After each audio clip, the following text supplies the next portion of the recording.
मानहियो जान से छोड़बो नहीं आसान से मरलो पछीन के ले अइबो भगवान से।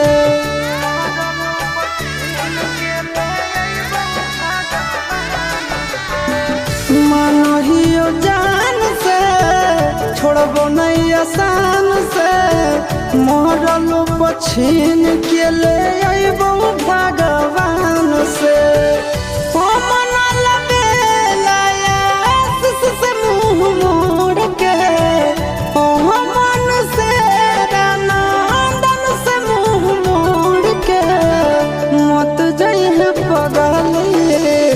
पगला के छोड़ के मत जाइए